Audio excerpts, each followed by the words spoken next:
Was this vaguely Ghost Adventures or what? This is vaguely Gross Adventures, but That's all you I need. It just needs to be vaguely. yeah, I just don't Vaguely. know that there's much to say about their actual investigation here. It was pretty milquetoast. Somebody needed to get stoned. Do Yes, something No. weird. that's the answer.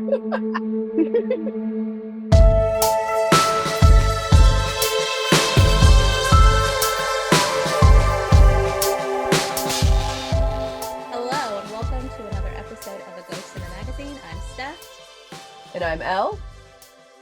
And I'm Al. And this week, we're not covering a movie. We're covering an awesome episode of Ghost Adventures. And we've mentioned Ghost Adventures before.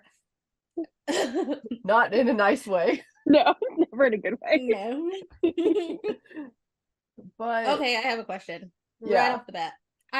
This is not judgmental at all. it's okay. I need to know what makes this your favorite episode. Purely out of curiosity. It was one of those that he just really stands out in my mind because after, it was 15 seasons on Discovery and it's 20 seasons on Max, depending on how you want it. But it's hundreds and hundreds of episodes. And this is one that you can just tell that they have done so much. It's like when you get to that point of a TV show where they've run out of tropes, like in Supernatural, when they're doing the Scooby-Doo I was episode. gonna say. They're just having fun with it. And you can tell that the guys were genuinely just having fun and it didn't feel as like the world is ending and I'm being possessed every 2 seconds. It was just like they're just like kids having fun, and it really stood out in my mind. And so when I suggested it to Elle, I was like, "This is the one episode that comes to mind of just like immediately of like I remember laughing so hard watching this episode because it's not a normal episode, and it was refreshing after hundreds and hundreds of whatever Zach nonsense they've had." So a couple of things with this one. I felt like, first of all, I felt like Al was trying to argue that Zach is not just a one-dimensional dork. That No, absolutely not. He is a one-dimensional dork. well, Right, okay, that was my concern. no, I feel like it does show another side of him though, like for real, because he's just like way goofier and a lot more tolerable. Like I didn't want to sucker punch him multiple times during this episode, which is rare for a Ghost Adventures episode because he's too dramatic and I just can't handle it. But Very, and he's always like, well, literally, come at me, ghost. He's Right. like an antagonizing bitch all the time. But the other thing that was interesting is she picks an episode that has a location that was a place I had literally been in my childhood, because this is this enchanted forest is here in the Pacific Northwest, just south of Salem, Oregon, where I used to live. So this was a place. I have a picture of myself somewhere with my brother at this theme park. I want to go. I think it still is open, but very visit. seasonally. Yeah, I think it's a seasonal thing. Maybe we plan a group trip next year and I'll go. we can go. We make jokes all the time about going on ghost hunting adventures. Yeah, It has a spirit box, I feel like do. I think the ghosts may want to talk to us more. I know they were pretty active in this episode, but I think they would want to talk to us more than Zach, respectfully, even though he wasn't on his bullshit. Thread wise or philosophically, they were probably more on point in this than anything else, because they weren't off looking for demons. They were like, oh, all of the energy of all these kids being scared for so many years, and that's it. That is exactly what I think would make this an interesting story here, instead of like leaning into, oh, somebody tried to summon a demon here off season or something. Right. Which I totally expected them to do. So yeah, and the area is creepy as is. Like, I mean, if Especially you at look at it, night. like it's weird, and it's just one of those things that like it can lend to your environment being creepy, and you have a bunch of scared kids. But the point of things to scare kids, it's like a haunted house type of thing. It's like things get weird when you do like the every single year we're gonna do the same like haunted house thing, and we're gonna cause people to get scared. Like the energy in places gets weird after that. Like I used to live near Waverly Hills, like the tuberculosis place. Like you could see like the opening gates, like when I lived in Kentucky, and it was one of those just things that always felt strange. around it. Mhm. Like even if it was up on a hill, it was back in the forest. I had friends who slept in the body chute, and they were just like, the place is weird. Like even during the day, like, just because there's so much weird energy happening. Friends that slept where? The body chute, so in Waverly Hills, it's like it was a tuberculosis ward, and so to keep morale up, when they'd have patients that would pass away from tuberculosis, they would like take, it was a big long steep tunnel that at the bottom was the crematorium, and they would just roll the bodies down the body chute to keep them from being seen by like the kids and the other sick patients. And so it was basically just a chute that they would just wheel, like yeet people down it to be like, okay, time to go burn ya. And so it was called the, like I want to say like 10,000 people bodies went down because people were passing away at such a fast rate that they couldn't keep up with like burying them, and it was contagious, so you couldn't really do anything with it like burial wise. They had to burn all of them, so just like mass burnings. But it was the body chute. It's a big long tunnel in Louisville, Okay, Kentucky. They just throw bodies down. that's a thing I'm not ever gonna do. Yeah, I was like, no. My friend was like, yeah, we slept in it. We brought our sleeping bags and slept at the top of it. I was like, why? Why are you even allowed to sleep in that? Oh, they're not. They're not. Yeah. They would be trespassing. Yeah, you might be now because they're turning it into a bed and breakfast. Like the whole place are turning it into a historical site and bed and breakfast to keep the location up. So Haunted bed and breakfast. Yeah, haunted. I mean, I feel like that is perfectly fine. It's going to keep the place from continuing to decay. So I'm it'll not definitely staying be haunted. there. I'm not. Oh, yeah. I just like I need my sleep. Okay, I am all for like investigating a haunted location. I take my spirit box there because I want to write poetry with whatever weird shit it picks up. And then I'm going to go to a hotel and sleep because if I don't get 8 hours of sleep, I turn into a monster. Steph knows this. She has been with me when I didn't get enough sleep. I went camping with Elle. I'm cranky. Can confirm she needs her sleep. I would prefer a hotel in the next town so I can,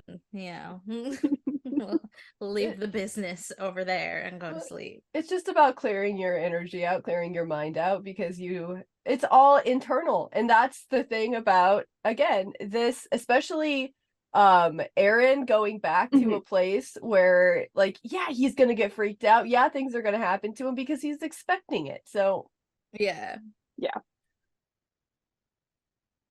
Aaron's my favorite. So anytime Aaron is excited about an investigation, I'm all for it because he's like a kid in a candy shop wherever he goes. And so it's fun to watch him get excited about things and fun to watch Zach not be mean to him for once.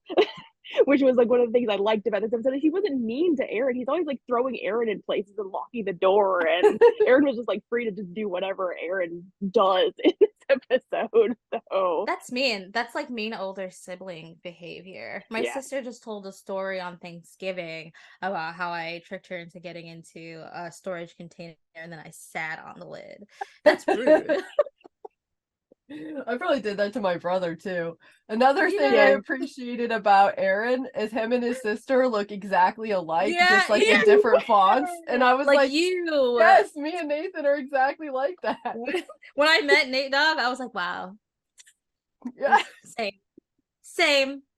Copy paste mustache or whatever. Yes. Nathan and I are like just the same person in different fonts. That's all. It's facts.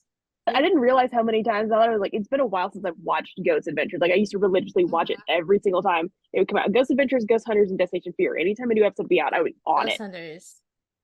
And it was one of those things I never realized how much Zach like strokes and caresses things. He was like petting the painting and the face, and he's like, "Is this door the portal?" I was like, "Why are you touching so many things that you're not supposed to be touching, my guy?" That's like his thing, doing things that you're not supposed to do. Like, okay, he immediately made me cringe. I haven't seen a Ghost Adventure. I haven't watched anything Ghost Adventure since we covered that Demon House, that documentary. Yeah, Demon House. And before that, it had been like years. Ghost Adventures wasn't my favorite. Ghost Hunters, I watched more than this because this guy used to just piss me off. Same. And same. He's abrasive as fuck.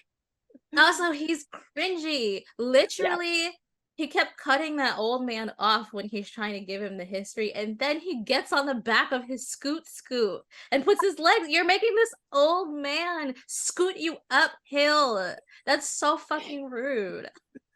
Yeah, he's this was, and weirdly enough, this was one of the episodes that Zach wasn't as abrasive as he normally is with the people he's Yes. interviewing, and so it's just one of those things that it's like it just felt like a different episode than normal. Like I remember they hyped this one up with the previews. Like I was seeing like ads for Oh. this one on Discovery when I had Hulu. It was on my Hulu ads, and so it was like this episode was like a bigger deal than most. And I think it was also one of those that it might have been like right before the pandemic or something like that. So it was right before their format changed.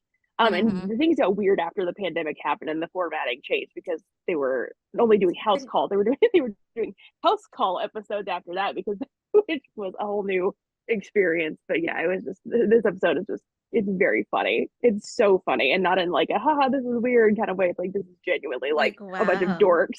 This is like a This bunch is of like fun. high school boys going on a ghost hunting thing It's because they spooking wanted each to other. do it for TikToks. Yeah. Yeah. Do it for the gram. That's him. Yeah. That's funny. It's funny. Was this place really creepy when you went there, Elle? No, but I was like 5 years old. Like my Yeah. brother was like a toddler at the time, and I was really young. I had family that lived in the area, so we just like it was just a vacation that we went on one year, and I don't remember it really, to be honest, but I do have a picture of it, and that's why, because I saw the creepy like what I kind of remember a little bit, and what the picture is of is like the fairy tale forest things where like it Yeah. had like the witch face and like that kind of shit. Like I don't remember going into the haunted house. I'm kind of guessing my mom didn't let me because of my age. So I don't have like a good memory of it. I just thought it was kind of odd that it was a place that I recognize. Right. So I have a comment about the kids stuff. You know, they were talking about like the kids' fears and stuff, but I feel like kids are generally like more accepting of spooky Mhm. shit. It really takes like an adult to make them afraid of Mhm. that stuff. Like, oh, scary witch mouth. Um, Like witches eat Right. kids. Steph, you've been to the Pacific Northwest. Correct. Okay, I was raised conservative Baptist, evangelical Baptist. Um, my family, like my mom was very permissive with like horror movies and stuff like that. And I knew like make believe from not make believe when I was a kid, but there definitely is like a pervading sense of like what is odd or abnormal is scary and possibly demonic and could possibly, send you to hell. At least like among Mhm. my family and the kids in my family. Like I might have had a little bit more leeway because of my mom, but otherwise like Halloween for us was really scary. My grandma had like this little witch that was in her kitchen, and my cousins and I were all terrified of that thing. We thought it was cursed. It was just a fucking like little, it was like a kitchen witch. It was a little thing that they had in the 70s that just like hung in the kitchen. We were sure that it was gonna like eat us when we weren't looking.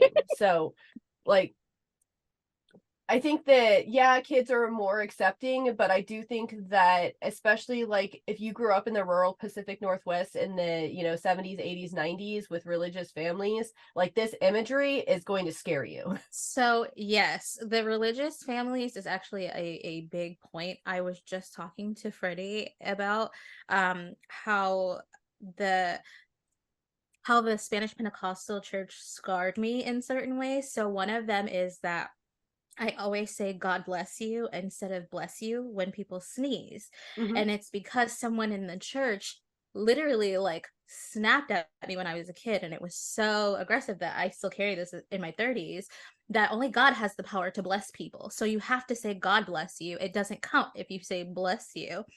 And then the other thing is that I was very, very small. They showed this video in the church about the rapture, and I couldn't tell you exactly what happened in the video. There's just one scene that's burned into my brain forever. It scared the bejesus out of me. They need to stop doing that.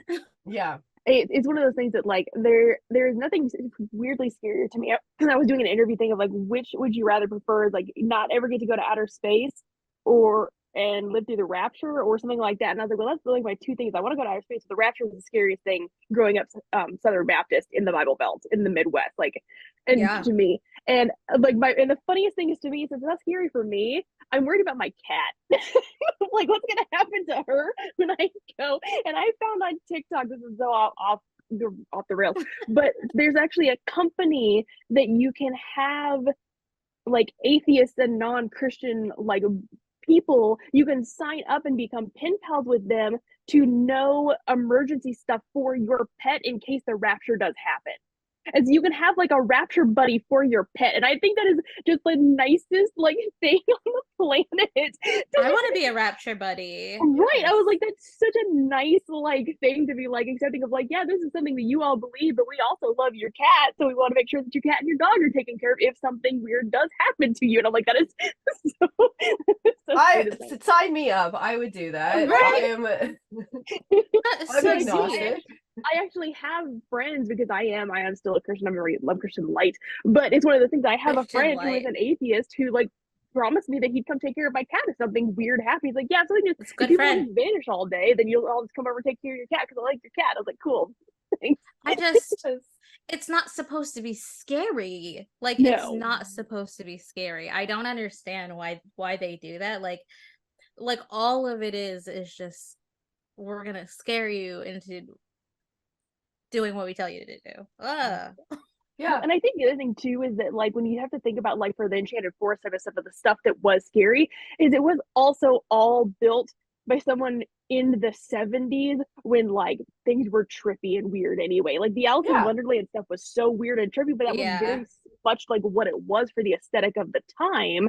So it may not have been as scary to those kids, but like if I were to go there now, I'd be like, it seemed two weirdly like spaghetti necked rabbits coming out of a teacup. I'd be like that. Even I'd be like, that's a little, that's a little acid trippy here, guys. Yeah. So, but again, it was the aesthetic. That's the thing. Like when he was like in that house looking at that guy with two sets of eyes, like that's weird. It's like no, that's aesthetic, I literally was laughing so hard. We said, whoa, and I'm like, are you okay?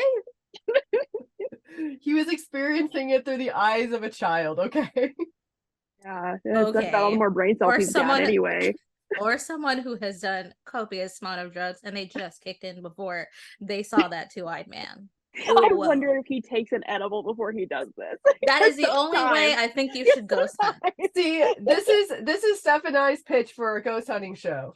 I'm writing poetry with the spirit box. She's stoned out of her gourd. We're trying to keep each other from going insane. Okay, that's our pitch. It's a good show. Somebody pick us up. Somebody pick us up. Hell, you're invited. I mean, I'm all for it. I know all of the locations. I've seen all of the episodes. Like I know where all the fun hot spots are. I watched a 2-hour video of somebody debunking the new Sam and Colby Conjuring house thing last night. Like there's any sort of weird, like people doing stupid things with paranormal stuff and it's being debunked, I'm in. But I'm there. I am there. I'm there. So, that's amazing. I had a lot of fun right back watching this last night. I was like, I remember why I would sit and watch hours and hours and hours of the show. I watched all of the available episodes during the pandemic, like from beginning to end of this show. Because I watched a lot of weird stuff during the pandemic. It was a strange time. I have to say, when I got Max, I started watching Ghost Adventures again because it was on there. First of all, it is there, it's on there. And it's something that you can put on in the background and just like, I don't give a fuck. I'm not going to pay attention to this anyway, but every once in a while I'll tune in and there'll be something hilarious going on because that's the only way you can describe the way they investigate is hilarity.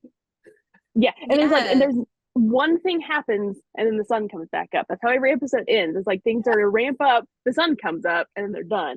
And it's like, oh, are we going to get any sort of explanation? No, because there's nothing to explain, but that's just how, I was being touched. And then the sun's up and we're done with the episode. But how about the entity doing a river dance on the camera? You lift your leg and it's like ding ding ding. How small would it have had to have been, like to be there floating? A floating tiny child. It's a goblin. I'm telling you, proof of Pacific Northwest goblins right here. I've been trying to prove this.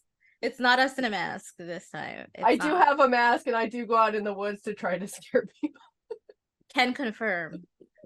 We used to do that. I used to have one of those old like lanterns that you put a tea light in, and I would put like my black coat on when it was foggy, because I lived in an area that got really foggy for a while in Louisville that was very Silent Hill. So I sometimes at like 3 a.m. I'd just like wander with my like light in the parking lot. Oh, you're so brave. Oh god. Oh no, I would walk to like the grocery store at like 2 o'clock in the morning by myself. Like I have no fear when it comes to that sort of stuff. I'm so oblivious to life. Like someone could probably walk up and abduct me, and I wouldn't realize for 30 minutes until after it had already happened. I'm like, oh. I live in South Florida. That is not a thing. It cannot be a thing here. You will get abducted. You also may be eaten by an alligator. If anyone has seen the trailer for the new GTA game, oh my god, it's so Florida. It's Watch so it. Florida. It's so good. I'm so excited. Distinctly, accurately Florida. It's disgusting. Okay, let's play a game. Okay.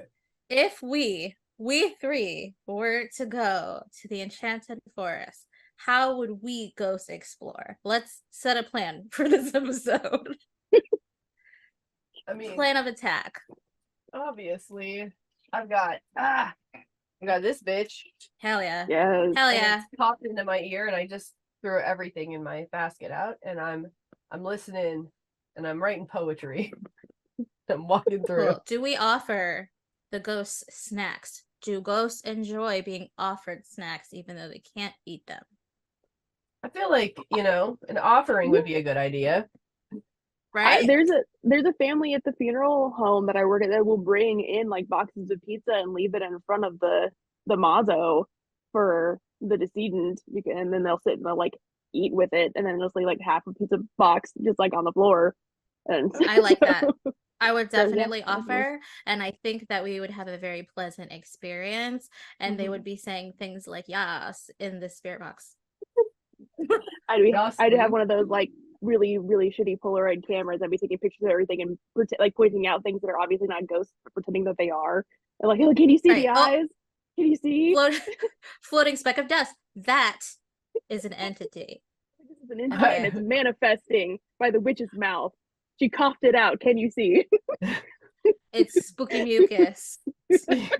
I also think that they might enjoy if we, and I'll volunteer myself as tribute, if when we're doing the Polaroid pictures, I pose with them. Yeah. They might like it and they might pop up. That would be a YouTube thumbnail. Draw the people in. And obviously you have to be so high you can hear the trees talking like you were. Absolutely. 1,000,000%. There's no way that this would be like, there's no way this would be a success if I wasn't stoned out of my face. No way. I'll probably be buzzed. Like, I'm gonna go in there, have a few drinks in the parking lot, pregame it. You gotta offer them some. Pour some out, Yeah, you wanna roll up in there with my bottle of Tito's. The Tito's. He's walking through with a bag of popcorn. He's like leaving a trail. I was like, oh. There you go. There you go. Like Hansel and Gretel. There we go. Exactly. Yeah. Lean into the motif. You go. Right. We can dress up like fucking slutty storybook characters, like that. I'm with it. I feel like this would be the best episode ever. Did we plan our pilot? I think so. I think we did. And then while we're there, we can go to the mystery spot where gravity is all weird up in Washington. I make it a whole road trip. Yeah. Honestly, you guys, I have vertigo, and I feel like that might make me pass out. So... Another YouTube thumbnail. See, I don't know what the problem is. Is this vaguely Ghost Adventures or what? This is vaguely Ghost Adventures, but that's all you need. It just needs to be vaguely. Yeah, I just don't know that there's much to say about their actual investigation here. It was pretty milquetoast. Somebody needed to get stoned. Yes, that's the answer. This episode was definitely more about the vibes and watching them have fun. That was the whole point of just like, this episode was one of those like weird. It's like a weird filler anime episode where like nothing actually happens important to the plot that doesn't do any development, but you're having fun watching them be stupid. Yeah, and he had fun riding on the back of that old guy's scoot. And frankly, like for me, as somebody who just like, I hate this guy, he's so annoying. Like all he does is everything's a demon. And for me, because I'm not a fan of the Warrens and their everything's a demon shit, like Yeah. Zach immediately turns me off because that's automatically what he jumps to. And I get it, it's drama. But also there are a lot of people with religious trauma that is incredibly traumatizing for. And I can tell you Yeah. right now, it's not a fucking demon. Okay, bitch, it's not a demon. Right. You're being a fucking baby ass bitch. Stop. Okay? It's hardly anything. It's It's like you know, It's it's a mostly the pipe wind. in the wall. Right. Exactly. they could have accidentally rustled their own damn leaves, you know? Like, oh, That's the thing about that one too. That I was Yeah. like, really? You're showing him crunchy crunch on the leaves, and then like he stops for a second, and then the crunchy crunch starts again, and you're not even showing us what he's doing. No, and Yeah, then or it's a cold spot and they're outside. It's Yeah. the breezes Okay. happen, the wind exists. Yes, I thought it was most hilarious when he was like, "Oh, I thought there was an animal out there for no reason. I felt like I was gonna be eaten. Oh, the oven, Hansel and Gretel. Oh my God, I Hansel know. and Gretel." Okay, but let's just if you're out in the woods in the Pacific Northwest, there is probably a cougar out there somewhere. Up here, there's a lot of wildland and there's a lot of Yeah. wild animals. So I would say if you think that you're getting stalked by a cougar in a wooded amusement park, like out in the middle of like in rural Salem, I used to live in rural Salem. There it's pretty open wildland, I would say. You're probably getting stalked by a wild animal. It's probably Yeah. not a ghost. Yeah. And I again, would say so. and Aaron lived there, so he would know. So he was a little bit warranted in his like worry of like, hey, there's something. We're in the dark in the middle of like 20 acres of Yeah. open space with a bunch of buildings Yes, that don't have doors. So he was probably a little bit warranted to be a little bit spooked at that point. Yes. Because it's very like valid, but it he's has valid in nothing to his do with the oven, No. honey. right. It's just wildlife. For the Yeah. TV, it was the oven, but for real life, it was probably a cougar. It probably Yeah. was. Let's be honest. Yes. But we have a plan. Like I Adventure's feel near. like this has cemented our plan for our pilot, which we Mhm. should probably shoot this summer, you know, for our 100%. ghost hunting adventure. We'll have to come up with a way better name than Ghost Adventures. Like, fuck. You know? That's kind of boring. Sure, there are plenty. There's an Super. entire paranormal sub channel that used to be on Discovery that had like 70 plus titles, and it was literally everything that you could. Ghost Files. Oh my god, let's There's not the have Fear ghost in the name Files. at all. No fear, no ghost. No. Something about Okay. getting stoned and writing poetry because that's what we're doing. We can come up with something good. Mm-hmm. We don't chud this, do we? I don't know. I don't know I how we would can't. chud it. We can give it an honorary 5 for Aaron because he's adorable. Let's just give We'll it go an with hers. we'll give it an honorary 5 because this is Honorary probably Aaron. the one episode of Ghost Adventures that makes me not want to immediately fist fight Zach Baggins. So I will give it an honorary 5 for that. To be clear, it's not the same kind. It's not the same brand of 5 that we give to 10. No. It's a different 5. In the meantime, you can find this podcast on the interwebs at ghostinthemagazine.site or on Twitter at GITM Podcast. You can find me on Twitter at WitchXPudding. You can find me at Nocturnical. Me at Maybe Mockingbird. Okay, bye.